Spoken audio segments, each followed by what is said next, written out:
આપણે મહિલા દિવસ ઉજવીએ છીએ, પરંતુ આપણને ખુદ ખબર નથી કે આપણા હક કયા છે. આપણે દીકરા દીકરી એક સમાન કહીએ છીએ, પરંતુ શું બંનેને સરખો ભાગ મળે છે? તો ચાલો આજે વાત દીકરીના હિસ્સાની કરીએ. પિતાની સંપત્તિમાં દીકરીનો કેટલો હક ગણાય? પિતાની તમામ મિલકત પર માત્ર દીકરાનો જ હક છે, દીકરીનો નહીં. આપણા દેશમાં કહેવત છે કે દીકરી તો પારકી થાપણ કહેવાય. લગ્ન બાદ તે પિતાનું ઘર છોડીને સાસરે ચાલી જાય છે. તેથી એવું માનવામાં આવે છે કે પિતાની સંપત્તિ પર તેનો અધિકાર હોતો નથી. તો આ અંગે કાયદો શું કહે છે?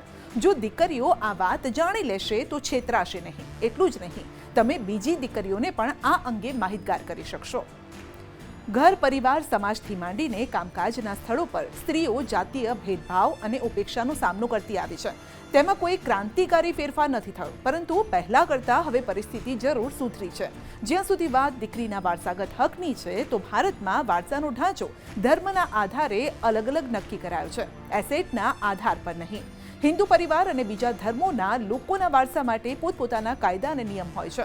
ધાર્મિક સમુદાયોના પર્સનલ લો હોય છે, જ્યારે કે આદિવાસી સમુદાય પોતાના પરંપરાગત કાયદા મુજબ ચાલતો હોય છે.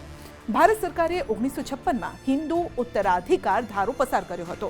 આ ધારો ભારતમાં સંપત્તિના વિભાજન સાથે સંબંધિત હતો, જેમાં હિન્દુ, બૌદ્ધ, જૈન અને શીખોની મિલકતની વહેંચણી, ઉત્તરાધિકાર અને વારસા સાથે સંબંધિત કાયદા નક્કી કરવામાં આવ્યા. 2005ના હિન્દુ ઉત્તરાધિકાર અધિનિયમ પહેલા દીકરીઓને પૈતૃક સંપત્તિમાં પુત્રો જેટલો સહભાગી અધિકાર નહોતો મળતો. પૈતૃક સંપત્તિમાં દીકરીને સીમિત અધિકાર મળતો. તે પરિવારની સભ્ય જરૂર ગણાતી, પરંતુ સહવારસ ન હતી. સરકારે વર્ષ 2005માં આ કાયદામાં સુધારો કર્યો, જે હિન્દુ ઉત્તરાધિકાર અધિનિયમ 2005 તરીકે ઓળખાયો. આ મુજબ દીકરીઓને પણ પિતાની મિલકતમાં દીકરાઓ જેટલો જ અધિકાર મળે છે. હવે હિન્દુ કાયદાની અંતર્ગત 2005માં હિન્દુ સક્સેશન એક્ટમાં એક મહત્વપૂર્ણ અમેન્ડમેન્ટ લાવવામાં આવ્યું, જેનાથી દીકરીઓને દીકરાઓ જેટલો સમાન હિસ્સો આપવામાં આવ્યો છે. હવે પિતાની સ્વપાર્જિત મિલકતમાં દીકરા અને દીકરીનો એક જેવો એક સરખો હક બને છે. એટલું જ નહીં, વડીલો પાર્જિત મિલકત જે હોય એમાં માતા પિતાનો જે પણ હિસ્સો થતો હોય એ હિસ્સા પર બી દીકરા અને દીકરીનો માતા પિતાના દેહાંત પછી એક સરખો ભાગ થતો હોય છે.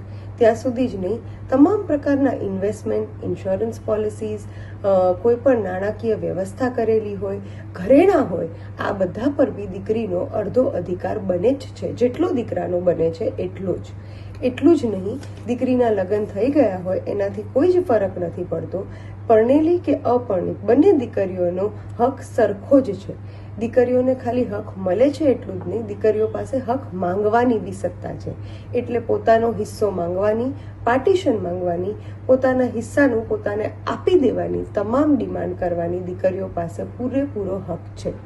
હવે એ પણ જાણવું જરૂરી છે કે દીકરીને ક્યારે હક નથી મળતો.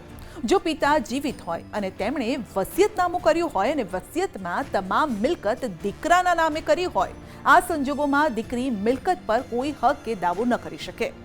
એટલે કે પિતાએ પોતે જે સંપત્તિ બનાવી છે તેના પર પહેલો અધિકાર તેમનો જ હોય છે, અને તેથી પિતા પોતાની ઈચ્છા મુજબ સંપત્તિ કોઈને પણ આપી શકે છે.